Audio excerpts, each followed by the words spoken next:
ძალიან კარგად ჩანს ყველაფერი და ნებისმიერ ადამიანს შეუძლია გააკეთოს სწორი ანალიზი. ეს კიდევ ერთხელ მიუთითებს იმას, რომ ჩვენ ქვეყნის შიგნით გვყავს უსამშობლო ადამიანები, მათი სამშობლო გახლავთ deep state. 2008 წელს, როდესაც ქვეყანამ დაკარგა ტერიტორიები, როდესაც ჩვენ გაგვინადგურეს ინფრასტრუქტურა, დაღუპული მშვიდობიანი მოსახლეობა, ჩვენი გმირი ჯარისკაცები, ახსოვს ამ ყველაფრის მერე რა პოლიტიკას ახორციელებდა მაშინდელი ხელისუფლება, მოწოდებები რუსებზე საქართველოს ჩამოსვლასთან დაკავშირებით სააკაშვილი გვახსოვს იავარდებით და ყაყაჩოებით ხელში ლარსის საზღვარზე როგორ ხდებოდა რუს ტურისტებს პირიქით ყველანაირად მიესალმებოდნენ გასხვისებული ქართული კომპანიები, რუსულ სახელმწიფო კომპანიებზე და ასე შემდეგ.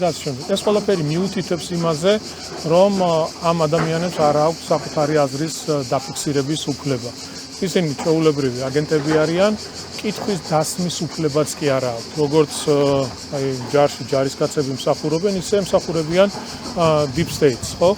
2008 წელს, როდესაც შენი ქვეყანა დაბომბეს, დაანგრიეს, დაკარგე ტერიტორიები, უფლებაც კი არ მისცეს იმასთან დაკავშირებით, რომ ამ ყველაფერზე ესაუბრათ პირიქით გააკეთებინეს, რომ მიესალმებოდნენ რუსების ჩამოსვლას, ყველანაირად ხელს უწყობდნენ თავისი განცხადებებით, ქმედებებით და მას შემდეგ, რაც რუსეთი უკრაინაში შეიჭრა, ყველა ხედავთ თუ რა განცხადებები კეთდება, რა მესიჯები ჟღერდება.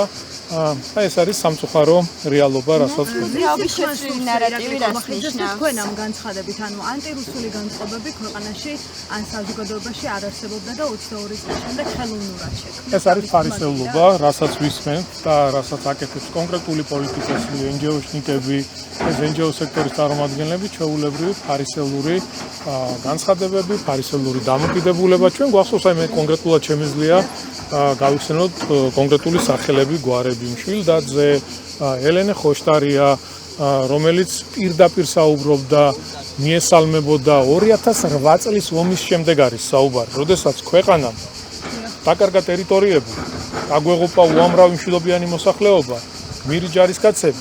ამის შემდეგ დედაქალაქის მერი წერილებს აგზავნიდა ოფიციალურად, რომ რაღაც კულტურული ურთიერთობები დაერეგულირებინათ და მოწვევებს აკეთებდნენ, რომ საქართველოში ჩამოსულიყვნენ.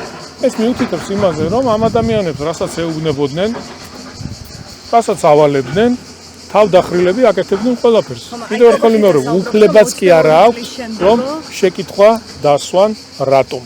აი დასავლეთზე ამბობს, რომ 2022 წლის შემდეგ, მას შემდეგ რაც მეორედ შეიჭრა უკრაინაში, მას შემდეგ გააღვივესო ანტირუსული განწყობებიო და 2019 წელი გვახსოვს ბატონ კახა 20 ივნისი და გავრილობის ჩამოსვლა საქართველოში და მაშინაც ასეთი საპროტესტო გამოსვლა. ნახე, რა უნდა იყოს იმაზე მძიმე, იმაზე დიდი უბედურება, როდესაც შენ თუ მიგაჩნია შენი ქვეყანა, საქართველოს, შენ სამშობლო, ხო?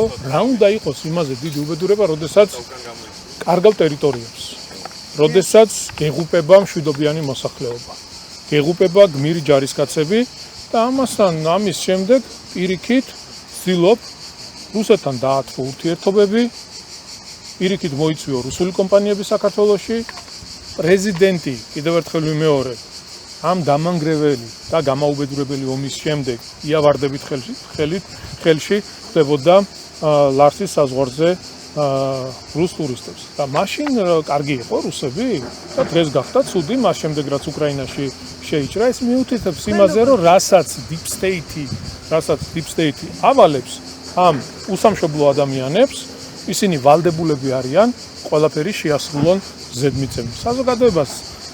საზოგადოება ძალიან კარგად ახასებს და არ გაუჭირდება ანალიზის გაკეთება. პრემიერის წერილი კიდევ ერთი კარგი მაგალითია იმისა, რომ საზოგადოებას ვაჩვენოთ რა რეალობაა. საზოგადოებაში თქვენი აზრით როგორი განწყობებია? ოპოზიცია სჭირდება, დასავლეთი სჭირდება, საზოგადოებასთან დაკავშირებით პოზიცია ან განწყობა რომ ჩამოეყალიბოს ბატონ კახა და აქ თქვენ არა, კობახიძე იყენებს სიტყვა რუსოფობიას, რაც დამკვიდრებულია, გამოყენებულია რუსულ პროპაგანდაში რუსეთის მიერ, როცა ომზე არა, რუსეთის მიერ არის სამწუხარო რეალობა, ნახეთ. რატომ ასეთი განცხადებების გამოქვეყნება? იმიტომ რომ რეალობა უნდა შეფასდეს, სამწუხარო რეალობა არის ეს რაზეც პრემიერ-მინისტრმა ისაუბრა და კიდევ ერთხელ გიხსნით და რატო არ გინდა რომ გაიგოთ 2008 წელს შეეშვით საზოგადოებას ხო აგერ გიხსნით თქვენი ხელისუფლება როდესაც თქვენმა ხელისუფლებამ 2008 წელს დაკარგა ტერიტორიები დაგვეღუპა უამრავი მშვიდობიანი მოსახლეობა განადგურებული ინფრასტრუქტურა გმირი ჯარისკაცები მაშინ რატომ იყო რუსები კარგი და მას შემდეგ რაც უკრაინაში შეიჭრა მაშინ არ იყო დიპლომატიური ურთიერთობები და რა დიპლომატიური ურთიერთობებზე ომი ჰქონდა რა დიპლომატიური ურთიერთობებზე მესაუბრები რა დიპლომატიური ურთიერთობებზე მესაუბრებით როდესაც დავკარგეთ ტერიტორიები დღესაც ოკუპირებულია რაზე მესაუბრებით როდესაც დავკარგეთ უამრავი მშვიდობიანი მოსახლეობა რაზე მესაუბრებით როდესაც დავკარგეთ ჩვენი გმირი ჯარისკაცები და ამის შემდეგ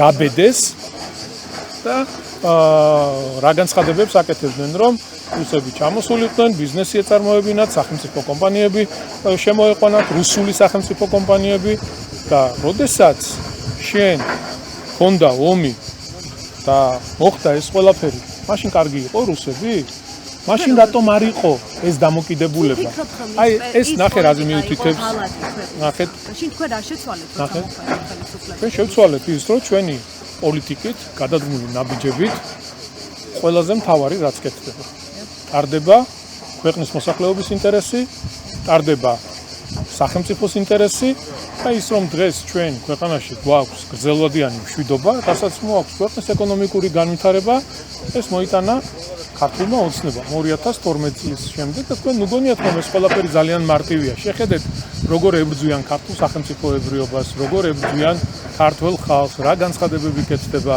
თქვენ არ გახსოვთ ის მოწოდებები მეორე ფრონტი რომ უნდა გაგვეხსნათ ქვეყანაში არ გახსოვთ რეზოლუციები რომ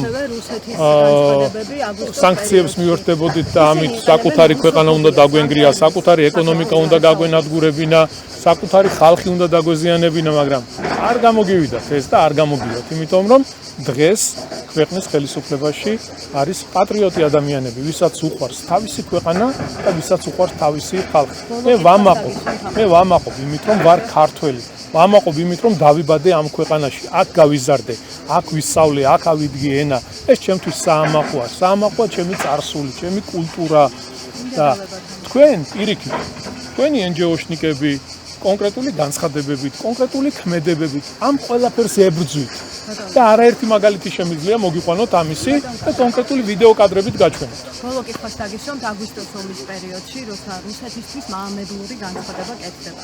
დადანაშაულება ამ პროცესში წინა ხელისუფლებისთვის დასავლეთის. გამოყენება ისეთი ტერმინების, რომელსაც იყენებს რუსეთის საქართველოსთან დაკავშირებით. რუსოფობია. ვის ინტერესში შედის თქვენი აზრით ასეთი განცხადებები ამ მძიმე დღეებში?